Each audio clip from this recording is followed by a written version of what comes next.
Hi everyone, Matt Monis here, and in my hands I have the Samsung Gear S2. Now this is the successor to the original Gear S, which came out over a year ago. If you don't remember, it had more of a rectangular look, and it only worked with certain Samsung devices. Now the Gear S2 works with any Android phone as long as it's running Android 4.4 and above. So let's start with the design. And the Gear S2 drops the bulky rectangular look of the original Gear S for a round one, which looks significantly better. The body's made out of metal with two buttons on the right side. The top button takes you back a screen, and the bottom one gets you back to the home screen or launches the app drawer. The screen uses Gorilla Glass 3 and is surrounded by a rotating bezel, which in my opinion is the most attractive feature of this smartwatch. The bezel allows you to move back and forth between the screens and scroll through all your favorite apps. On the back, you'll find the heart rate sensor and easy access to the two quick release latches in order to remove the watch bands. This makes swapping out watch bands ridiculously easy. The only downfall of using this type of latch is that you won't find too many third-party options and you're stuck with Samsung's own line of watch bands.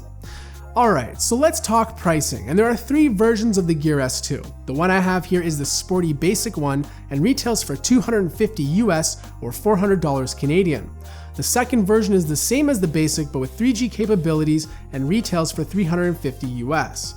And finally, the third one is the Gear S2 Classic, which has a two-tone matte finish with a polished look and feel and retails for $300 US or $430 Canadian. Next up is the specs, and it pretty much has the same innards you'd find on most smartwatches today. The inside has a dual-core 1 GHz processor with 512 megabytes of RAM, 4 gigabytes of storage which the user only has access to 2.5, Wi-Fi connectivity, Bluetooth to pair your phone, and NFC to support Samsung Pay transactions. The Gear S2 has a fully circular 1.2-inch Super AMOLED display with a resolution of 360 by 360, producing 302 pixels per inch. Nevertheless, the display looks really good, and because the panel is AMOLED, black watch faces look exceptional, and outdoor viewing even in direct sunlight was good as well. The Gear S2 comes preloaded with 17 watch faces to choose from and the ability to use a picture from your gallery to create your own personal design. But the highlight of this watch is the rotating bezel. It works really well and offers another way to navigate your smartwatch instead of using touch. The wheel actually clicks when you turn it, and because the apps are displayed around the edges, they move when you rotate the bezel. The experience makes it feel like you're using more of a traditional watch rather than a computer strapped to your wrist. So what can the Gear S2 actually do? Well, it does the same stuff that most other smartwatches do, which is bring notifications to your wrist, allow you to track your steps and monitor your heart rate. However, the biggest difference is that it's not running Android Wear, but Samsung's Tizen. Now this is both a good and bad thing. It's good because Tizen actually does a very good job at creating a smooth, elegant, and controlled user experience. The bad is that it lacks applications. Now there are a few big name apps on the Samsung Gear store such as Nike Running, CNN, Yelp, Flipboard, and ESPN, but besides that, it's lacking compared to Android Wear. However, it does do the basics really well, such as providing notifications to your wrist.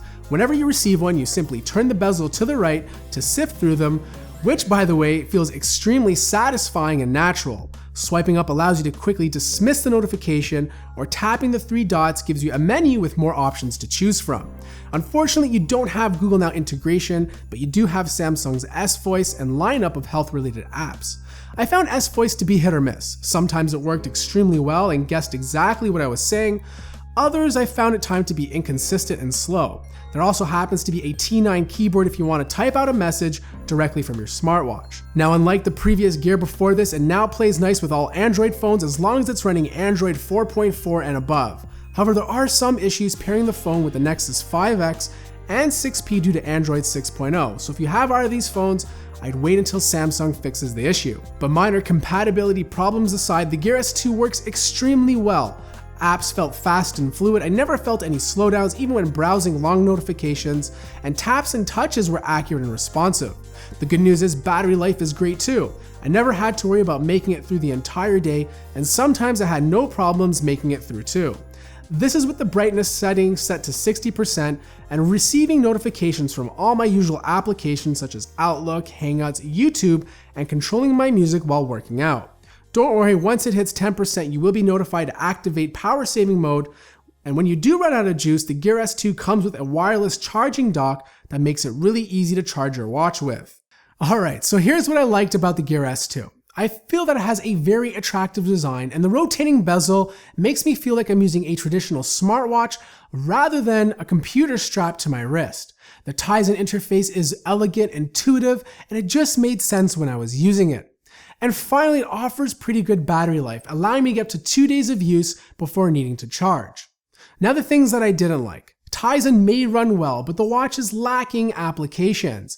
S-Voice is hit or miss and needs to be improved, as I find myself using voice assistants more and more with a smartwatch. And finally, the limitation of third-party straps. You're kind of forced to only buy straps from Samsung. So here's my bottom line. If you're looking for a very attractive design and intuitive interface to get your notifications and nothing else, the Samsung Gear S2 is a very good option. But if you want to watch with all the apps out there, then you're better off looking at an Android Wear device.